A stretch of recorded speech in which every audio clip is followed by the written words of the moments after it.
சொல்லி நம்ம தளபதி 69 official announcement தாண்டி அது ஒரு அனௌன்ஸ்மெண்ட் கூடயே ஒரு ட்ரிபியூட் வீடியோ மாதிரி ரிலீஸ் பண்ணியிருந்தாங்க. ஸோ அதெல்லாம் பார்க்க ரொம்பவே நல்லா இருந்துச்சு, சந்தோஷமாகவும் இருந்துச்சு. அதை பேக் டு பேக் அப்டேட் வரதெல்லாம். But accept hashtag one last time அப்படின்னு போடும்போது தான் லைட்டாக அதை சொல்லணும்னு உரைச்ச மாதிரி ஒரு விஷயம் தோணுச்சு. ஸோ அந்த வீடியோஸ் அண்ட் ப்ளஸ் ஒரு போஸ்ட் விட்டுருங்க இல்லையா. ஸோ அதை பற்றி என்னோட ஒரு பர்சனல் தாட்ஸ் தான் இதில் ஷேர் பண்ண போகிறேன். This lazy reviewer, welcome to my YouTube channel.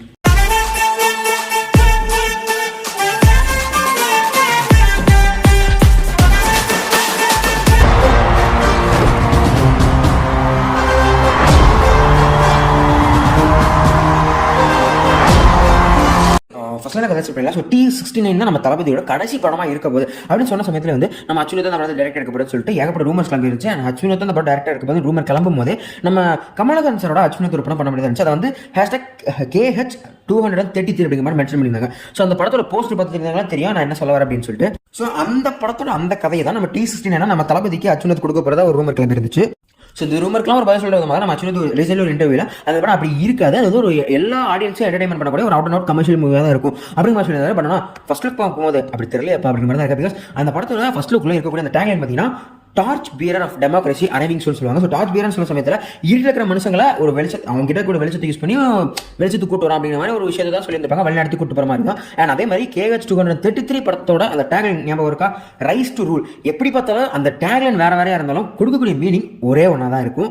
அதே மாதிரி இந்த படம் ஏதோ ஒரு மூவ்மெண்ட்டோ முன்னாடி வர மாதிரி தெரியல. இது வந்து மார்ச் 2025 ஷூட்டிங் ஸ்டார்ட் பண்ண போதும்னு சொல்லியிருந்தாங்க. ஆனால் இனிமேல் அதுக்கான வாய்ப்புகள் ரொம்ப ரொம்ப கம்மி தான். பிகாஸ் இந்த T69 வந்து ரிலீஸ் டேட் எப்போ அனௌன்ஸ் பண்ணியிருக்காங்க, அக்டோபர் 2025 சொல்லியிருக்காங்க. அண்ட் ஒரு கிட்டத்தட்ட இந்த படத்துக்கு தளபதி மட்டுமே கிட்டத்தட்ட 210 டேஸ் கால் ஷீட் கொடுத்த மாதிரி சொல்றாங்க. ஸோ இது ஒரு பிக் ஃபிலிமா இருக்க போது இது வரைக்கும் பார்த்ததுல மிகப்பெரிய ஒரு ப்ராஜெக்டாக இந்த படம் இருக்க போதுன்னு நினைக்கிறேன். ஸோ இட்ஸ் சென்ட் ஆஃப் சொல்ல சமயத்தில் கண்டிப்பாக அந்த அளவுக்கு இருந்துதான் ஆகணும். ஸோ மேபி இப்போ இதெல்லாம் பார்க்கும்போது அந்த KH233 அந்த கதையை அப்படியே கொடுத்துருக்கலாம். ஸோ கமலஹாசன் எப்படி இதுக்கு ஒத்துக்கணும்னு கேட்டீங்கன்னா தளபதிக்குன்னு கேட்டால் அவர் கொடுக்காமல இருப்பாரு.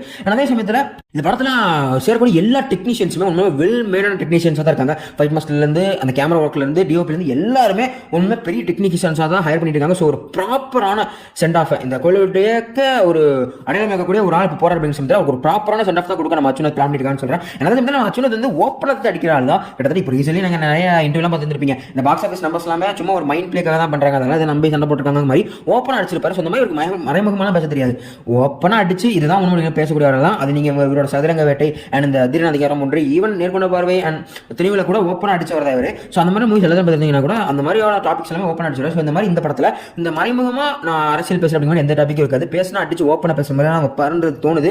So it's will be a big film. நான் தான் இந்த படம் ப்ரொடக்ஷன் கம்பெனி பார்த்தீங்கன்னா கேவிஆர் ப்ரொடக்ஷன் தான் பண்றாங்க. ஸோ இவங்க யாருன்னு கேட்டீங்கன்னா இவங்க தெலுங்குல ஒரு மிகப்பெரிய ப்ரொடக்ஷன் கம்பெனி தான். ஸோ இவங்க மூவியா ப்ரொடக்ஷன் பண்றாங்கன்னா இது வரைக்கும் சின்ன படமா தான் பண்ணிருக்காங்க.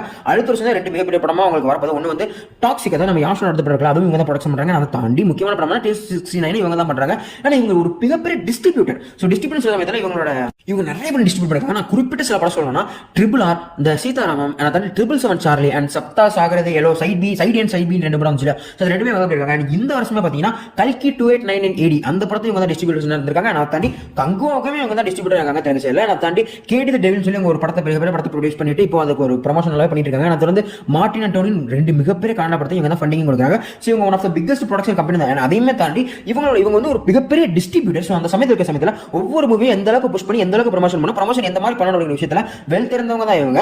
ஸோ மேபி லியோ அண்ட் இந்த கோட் படத்துக்கு அந்த ப்ரமோஷனை தாண்டி இந்த படத்துக்கான ப்ரமோஷன் ஸ்கை ராக்கெட்டாக இருக்க போது. ஸோ அதுக்கான மொதல் ப்ராசஸாகவே இங்கே ஒரு கிளாப் போட்டுருக்கதா சொல்கிறாங்க. கேட்டீங்கன்னா இதுதான் அவங்களோட ஃபர்ஸ்ட் தமிழ் ஃபிலிம் ப்ரொடக்ஷன். அதனால இவங்க ஒரு விஷயம் என்ன சொல்லியிருக்காங்கன்னா ஹிந்தியோட OTT வெர்ஷனுக்கு மட்டும் 8 வீக் OTT ரூல்ங்கிற ஒரு விஷயத்தை போட்டுருக்கா சொல்கிறாங்க. ஸோ இது ஏன்னு கேட்டீங்கன்னா லியோ அண்ட் கோட் ரிலீஸ் ஆகிற சமயத்தில் ஹிந்தியில் வந்து அதாவது நார்த் சைடில் வந்து PVR cinemas and cinema police எந்த இடத்துலையுமே ஒரு மல்டிபிளெக்ஸ் தேட்டர் கிடைக்கவே இல்லை. ஸோ மல்டிபிள் ஸ்க்ரீன்ஸ் கிடைக்கல. ஸோ கிட்டத்தட்ட சொல்லணும்னா சிங்கிள் தேட்டர்ஸ் மட்டும் தான் வச்சு ரிலீஸ் பண்ணி அதுலேயுமே நல்லா வேலை கட்டிட்டு இருக்காங்க. ஸோ அப்படி இருக்கிற சமயத்தில் மல்டிபிளெக்ஸ் ஏன் கிடைக்கலாம் கேட்டீங்கன்னா 8 வீக் OTT ரூல் இருந்தால் மட்டும் தான் நாங்கள் போடுவோம். 8 வாரம் நாங்கள் தேட்டரில் வச்சு அதுக்கப்புறம் நீங்கள் OTT போடுவாங்க சொல்லியிருந்தாங்க. ஸோ நம்ம ஊரில் வந்து 4 வாரம் தான் அந்த மாதிரி தேட்டரில் ஓடும், அதுக்கப்புறம் OTT வருங்கிற மாதிரி சொல்லியிருந்தாங்க.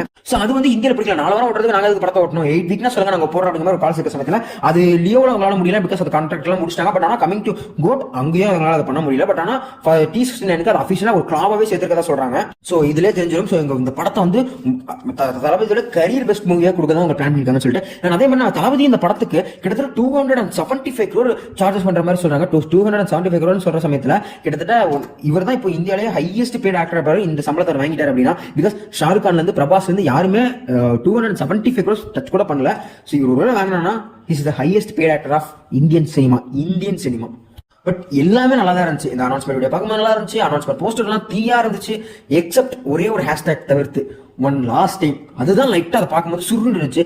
லிட்டரலி அந்த அனௌன்ஸ்மெண்ட் வீடியோ பார்க்கும்போது எல்லாமே நல்லா இருந்துச்சு. அந்த பிஜிஎம்லாம் கேட்டு ஃபயர் பண்ணிட்டு இருக்கும்போது டக்குன்னு அந்த ஒன் லாஸ்ட் டைம்ங்கிறது ஸ்க்ரீன்ல வரும்போது செம்மையா சுருன்னு அடிச்ச மாதிரி ஒரு விஷயம் இருந்துச்சு. சரி, பொறுத்த வரைக்கும் ஸ்டில் நோ இந்த T69 ஒரு லாஸ்ட் படமா இருக்கக்கூடாது அப்படிங்கிற விஷயம் தோணிட்டே தான் இருக்கு.